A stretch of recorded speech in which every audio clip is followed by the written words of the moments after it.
এই ভাষা আন্দোলন যখন সফল হয়েছে, তারপরে এর মধ্য দিয়ে আমরা দেখলাম যে আমরা নতুন একটা জাতিবাদ গড়ে উঠছে। এই জাতিবাদটা সজ্ঞানে ইসলামকে বাদ দিচ্ছে তার জাতিবাদী বয়ানের মধ্য থেকে, ধর্মকে বাদ দিচ্ছে। কিন্তু রাষ্ট্র গঠনের প্রক্রিয়া, সমাজ গঠনের প্রক্রিয়ার মধ্যে ধর্ম থাকবে। একে আপনি যান্ত্রিকভাবে এটাকে বিচ্ছিন্ন করা যায় না। এই যান্ত্রিকভাবে বিচ্ছিন্ন ধারণাটা আমরা কোথায় পেয়েছি জানি না। এটা আমাকে পাশ্চাত্য নেই, পাশ্চাত্য সেকুলারিজমের যে চিন্তা এখানে যান্ত্রিকভাবে বিচ্ছিন্ন। পাশ্চাত্য সেকুলারিজম একান্ত একটা পলিটিক্যাল কনসেপ্ট, রাষ্ট্র সংক্রান্ত কনসেপ্ট। আমাদের এখানে সেকুলারিজম হচ্ছে সাংস্কৃতিক ধারণা হিসেবে, এটা মারাত্মক জিনিস যে আমার সংস্কৃতি থেকে ইসলাম বাদ দিতে হবে। যে ধর্ম বলে কিছু নেই, ধর্মের কোনো ভূমিকা নেই। ফলে আমরা নতুন একটা বিভাজন আমাদের সমাজে দেখলাম। ৭১-এর মুক্তিযুদ্ধের পরে আমরা অতি সহজে পারতাম আমাদের বাঙালি ধারণার মধ্যে ধর্মের যে জিনিস, ধর্মের যে অন্তঃশ্বাস, তার যে মর্ম, এটাকে আমার ভাষা এবং সংস্কৃতির মধ্যে ঢুকে নেব। আমরা তা করিনি। আমরা যান্ত্রিকভাবে থেকে আলাদা রেখেছি। আমরা একজন ইসলামপন্থী, একজন সেকুলার, এই লড়াই শুরু করে দিয়েছি। দুটো বিভাজন দুদিকে চলে গেছে। ধর্ম সম্পর্কে আমাদের অদ্ভুত ধারণা ছিল, বিশেষত বামপন্থীদের বিস্মিত করে আমাদের। কার্ল মার্কস কখনোই কিন্তু ধর্ম বিরোধী ছিলেন না। যেটা আমরা পড়ি তার বইতে এক লাইন পড়ি, বাকিটা বলে যাই যে ধর্ম হচ্ছে গরিবের অশ্রু। এই হলোকে সে যা পায় না, যা সে পায়নি, এই যে তার না পাওয়ার বেদনা, তারই কিন্তু দীর্ঘশ্বাস হচ্ছে ধর্ম। তিনি কিন্তু ধর্ম বিরোধী লোক ছিলেন না, যে অর্থে আমরা ধর্ম বিরোধী কথাটা বলি। আর ধর্ম বিরোধী হবে বা কেন? তার কথা ছিল, দেখো যদি আমি ধর্ম বিরোধী হই, যদি আমাকে নাস্তিকই হতে হয়, তাহলে তার একটা মাত্র যুক্তি থাকতে পারে। সেটা কি? সেটা হলো মানুষের মহিমা কায়েম করে। যে আমরা ধর্মের নামে সমস্ত মহিমা আল্লাহর উপর চাপিয়ে দিই। বিশেষত খ্রিস্টানিটির মধ্যে এটা প্রবল। আমরা আল্লাহর উপর চাপিয়ে দিই, সব মহিমা আল্লাহ। মানুষ নিজেকে নিঃস্ব করে দেয়। আপনারা যারা ফয়েরব্যাগ পড়েছেন, আপনারা কিন্তু প্রত্যেকে পড়ে দেখবেন যে ফয়েরব্যাগের মধ্যে খুব সুন্দর এসেন্স অফ খ্রিস্টানিটির মধ্যে খুব পরিষ্কার তার ব্যাখ্যা আছে যে আমরা কী করে আমাদের সমস্ত মহিমা আল্লাহ, আর মানুষ নিঃস্ব, মানুষের কোনো গুণ নেই। তার ফলে স্বভাবতই মার্কস বলেছে, এই যে আমি নিজেকে নিঃস্ব করে আল্লাহর উপর সমস্ত মহিমা দিয়েছি, তাহলে নাস্তিক হওয়ার একটা মাত্র কারণ থাকতে পারে। সেটা কি? মানুষের মহিমা কায়েম করে। ফলে পাশ্চাত্য অ্যাথিইজম এবং একই সঙ্গে নাস্তিকতা গড়ে উঠেছে হাত ধরাধরি করে। নাস্তিকতা বলে কোনো এপিস্টেমোলজিক্যাল আপনি লেখা কারোর মধ্যে পাবেন না। সে কান্ট বলুন কি হেগেল বলুন, কারোর মধ্যে কিন্তু এমনকি নিশ্চয়ের মধ্যে পাবেন না। গড ইজ ডেড বলার পরও তবুও সে ধর্ম সম্পর্কে তার যে বক্তব্য, তার মধ্যে এই তথাকথিত বঙ্গীয় নাস্তিকতা নাই। অদ্ভুত ব্যাপার, এত পশ্চাৎপদ চিন্তা কখনো ছিল না।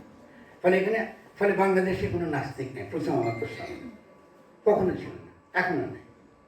তার নাস্তিকতা মাত্রই মানুষের মহিমা কায়েম করার দর্শন। এটা কিন্তু এপিস্টেমোলজিকে আল্লাহ আছে কি না এই তর্কটা নেই, এটা বালকীয় তর্ক, এটার কোনো অর্থ নেই।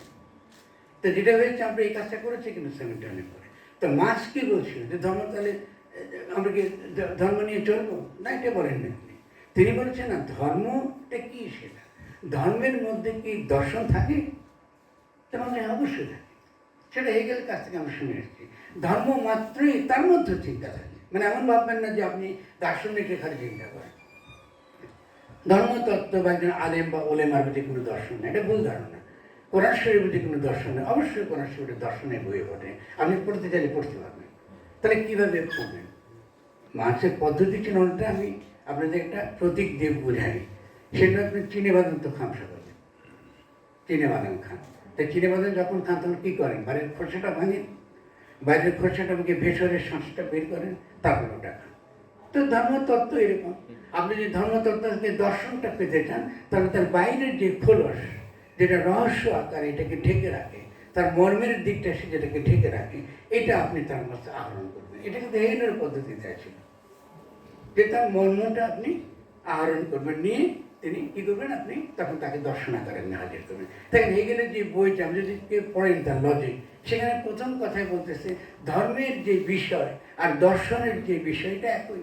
মানে আমার যে বিষয় যেটা নিয়ে আমি লিখতে বসছি, হেগেল বলেছেন এটা আর ধর্মের বিষয় একই। সেটা কি? সেটা হচ্ছে আল্লাহ। আমি প্রমাণ করতে চাই যে আল্লাহ, এটা দার্শনিক ভাবো, এটাকে ডেমনস্ট্রেট করা যায়। তার যে প্রমাণ মানে কিন্তু আল্লাহ আছে ওটা প্রমাণ করে না, এটা আমি ডেমনস্ট করে দেখাতে মানে আমি প্রদর্শন করে দেখাতে চাই যে এটা লজিক্যালি এটা ডেমনস্ট করা সম্ভব, এটাকে প্রদর্শন করা সম্ভব যে ঈশ্বরের ধারণা, আল্লাহর ধারণা কী করে জ্ঞানের রূপ আকারে, প্রজ্ঞার রূপ আকারে একে বর্তমান করে। অদ্ভুত কথা।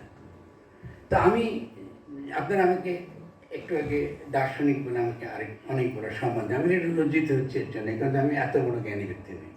আবার দার্শনিক ভাববারটা বিরাট বিপদ আছে, কারণ যারা সত্যিকারের দার্শনিক তারা মনে করে আসলে দার্শনিক বলে কিছু নেই, দর্শন বলে কোনো বিষয়ই নেই। আপনি কি জানেন, শুনেছেন কখনো? কোনো দার্শনিক স্বীকার করে না যে দর্শন বলে কোনো বিষয় আছে। ইউনিভার্সিটিতে যে আপনি ফিলোসফি ডিপার্টমেন্ট, এরকম কোনো ডিপার্টমেন্ট দর্শনের জগতে নাই। কেন নাই?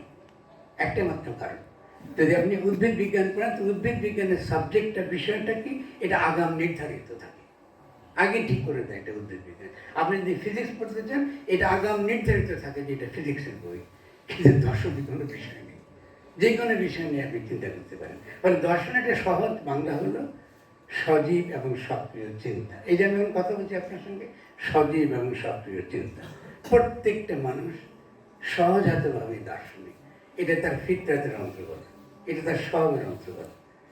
তাকে এইভাবে আল্লাহ দুনিয়ায় পাঠিয়েছে। এই জন্য আল্লাহ কিন্তু মানুষকে বলে যে আল্লাহর খলিফা, কারণ তার মধ্যে ওই গুণটুকু আছে, চিন্তা করার ক্ষমতা, তার বিবেক দিয়েছে, তাকে চিন্তা করার ক্ষমতা দিয়েছে, ওটা দিয়ে তাই কিন্তু মায়ের পেট থেকে নামিয়েছে।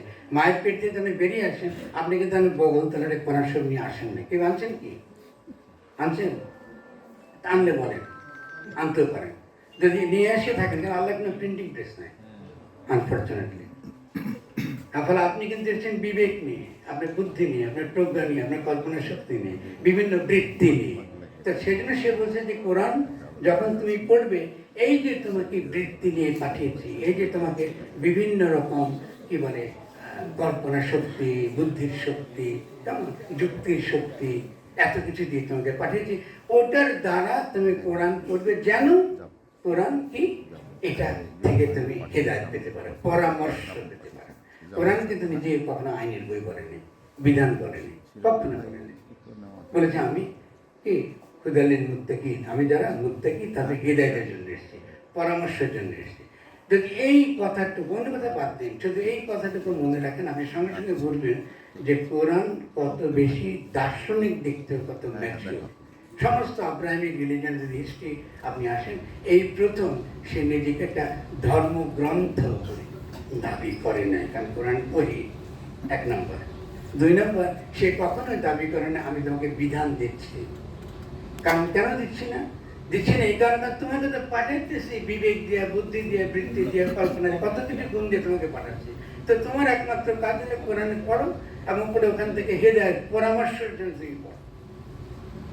আপনি খেয়াল করেছেন আমরা কিন্তু ধর্মের সঙ্গে আমাদের সম্পর্কটা আমরা কীভাবে কোথায় নিয়ে আমরা চলে গেছি? আমরা কর্তৃকতা আমাদের ঢুকে গেছি। ঢুকে গেছি কেন? এই যে সজীব এবং সক্রিয় চিন্তা, যেভাবে আপনার সাথে কথা বলছি সহজভাবে, সাবলীলভাবে, সাধারণ ভাষা, দর্শন এই কাজটাই করে। দর্শন কোনো তথাকথিত শাস্ত্র না, শাস্ত্র না, শাস্ত্রবিদ্যা দর্শনের কাজ না। ধরেন অলওয়েজ তার যে লক্ষ্য হলো যে সে টাইপে আমার সহজ এবং স্বাভাবিক আমাদের যে বৃত্তি, সেই বৃত্তিকে বিকশিত করা এবং সেই বিকাশের জায়গায় দাঁড়িয়ে আমাকে জগৎকে নতুন করে উপলব্ধি করা, এক নম্বর। আমরা অনেকে উপলব্ধি করি, কিন্তু অনেকে উপলব্ধি করে এটাকে আর প্রকাশ করতে পারি না, লিখি না, আর্টিকুলেট করি না। ফলে অনেকে যেটা আর্টিকুলেট করে তার মধ্যে দিয়ে নতুন ভাষা তৈরি হয়, নতুন সাহিত্য তৈরি হয়, নতুন চিন্তা তৈরি হয়। এগুলো দর্শন। তা আমি কিন্তু অদ্ভুত পেলে, আমি কিন্তু আমাদের এই প্রসঙ্গে নিয়ে কথা বলতে চাই, কিন্তু বহু দূরে চলে গেছি। আমি যেটা বলতে চেয়েছি সেগুলো